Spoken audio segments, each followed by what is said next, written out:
Mr. Kakha Kemoklidze, leader of the Georgia Party, welcome to the program. Pleasure is mine.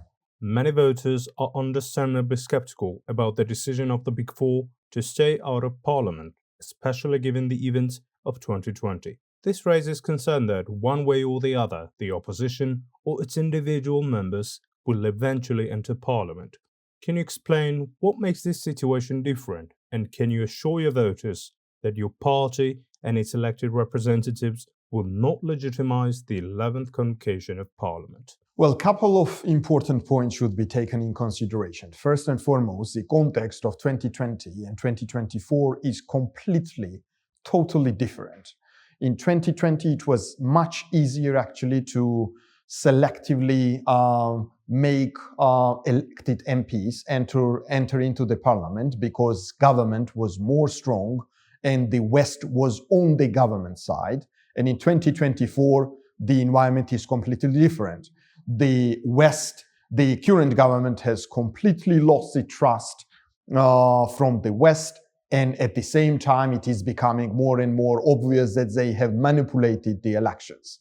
So even if some of the individuals, like in theory, if we consider that some of the individuals are entering in the near future into the parliament, it won't be considered that particular political parties who passed the threshold are also entering into the parliament. So I don't believe that with this particular environment, when there is no legitimization, neither internally nor externally, the individual political parties will enter into the parliament. So we can say that your political party will not enter Parliament unless there is international recognition of the election results, correct? International/local as well, because we do have to consider the local populations, local voters' belief. And none of the voters, none of the Georgian citizens who rationally understand the political processes within the country, no one's going to say that the Georgian dream had the 54% support. This is a complete nonsense, and one should not be a genius to understand this particular detail. When we talk about international recognition, we mean statements issued by our partner countries. However, what you mean by local recognition is a bit unclear to me. What specific signs would indicate to you that people do not recognize the results published by the CEC? Perceptions of the Georgian society. The biggest majority of the Georgian society does not believe that every second, let's say, citizen, every single person who they know, who they operate next to each other, is a Georgian dream supporter. In fact, it is absolutely contrary. Reality is completely different. Georgian dream made such a big mistakes within the last 12/24 months that not only second, I would say, even more, not only third, let's say, and especially in the urban areas, Georgian citizens support Georgian dream. In fact, very heavyweight believers or supporters of the Georgian dream became extremely skeptical and extremely anti-GD within the last 12 months. And these mistakes have been extremely obvious. And I think this is the reality, and the reality is perceptions are there, and the social surveys are also the other part, let's say empirical argument in this regard. If we ask a neutral social survey company to run a survey, let's say, in one of the most, let's say, pro-GD, pro-Georgian dream cities, they're gonna themselves realize that there is no one on earth who is supporting GD, and especially at that particular scale. The proposal to set up camps in front of Parliament as a form of protest announced by Kakha, the leader of the Coalition for Change, has become quite the topic of discussion. What's your party's position on this idea as part of the Big Four, and do you intend to participate? I'm not going to criticize none of the opposition parties, and why I'm underlining that. because I am deliberately making this statement. I don't want to criticize anyone, but at the same time, we also have our own agenda in terms of showing the Georgian society on one hand, and on the other hand, the international community, how the election manipulation happened. So different political parties have announced what we already know, but we also have our homework. And we are working in this regard very clearly in a very sophisticated manner. We know what we are doing and we will get there. Whether GD wants or not, we will get there because the reality, objective reality, is on our side. They manipulated the elections and we will prove that this manipulation happened. Many voters are disappointed, not just with the results, but also because opposition leaders and the president assured the public that the electronic voting system would be secure and that the risk of rigging was minimal. Now, you all claim that the election was stolen. Should we conclude that you were misled from the start, or is this an attempt to cover up your failure? Well, we've seen manipulations by GD before. Do you truly believe it was possible to secure 1,120,000 votes through manipulation? It is possible, absolutely, when you have the manipulator actually standing next to this particular station, next to this particular machine. When you have the government who does not have the motivation actually to rig the elections, this particular technology would work in a very effective manner. So it's all about who is standing next to the, let's say, machine, next to the machine which is responsible to count the votes. But when you have the manipulator in front of those machines, then the risks are there.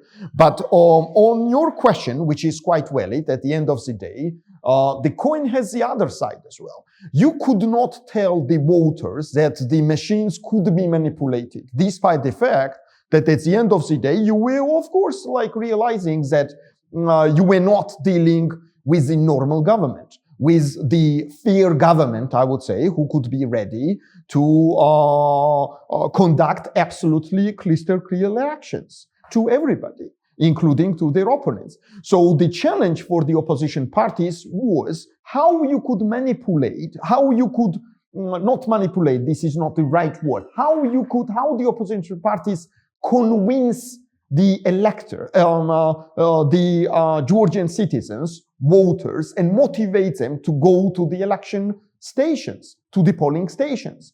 So at the end of the day, despite the fact that you have been, of course, realizing that the Georgian dream could manipulate because they had a clear motivation, you still had to motivate your electoral base, your voters, to go and make a vote. And this was still more important than not to go actually and to seed, let's say, the skepticism in these people. Because if we would not motivate these people would still stay at home and Georgian dream would have more fertile ground actually to manipulate with the results. That's all what I can tell about this story. Speaking of the electronic system, which was implemented for the first time in our country, if early elections are held, will your political party support the idea of using this system again? Our political party, will not support nothing, actually, if this administration of the Central Election Commission is going to remain the same. Because they are right now the branch of the Georgian dream who actually particularly manipulated the results. So it does not make sense to go even to any election with these particular people, because they are the manipulators. Technically, they are the one actually who rigged the elections by Georgian dreams, political intentions, but technically they were the people who actually conducted this particular operation, which means that first of all, we need to fix the Central Election Commission and then actually start thinking which particular, let's say, technology would be the best. When you have the fear, let's say, moderator of this process, then you might be okay with this particular system, because it's all about political willingness and technical willingness, who is conducting the elections. Because if you're going to have same people, technically, in front of these particular machines, election's going to be rigged, because motivation of GD to rig the elections will be all the time the same. During the pre-election period, GD consistently focused on issues that resonate with Georgian voters, like the importance of peace during wartime and concerns about so-called LGBT propaganda. The Orthodox Church of Georgia has also shown strong support for GD. In contrast, your party either overlooked these tactics or considered them ineffective. Don't you think there was a mistake? Can you rule out the possibility that such a campaign genuinely influenced people and motivated an additional 200,000 voters to support GD? Maybe not that particular number, because without the manipulation it would be still impossible to actually generate such big number of the voters.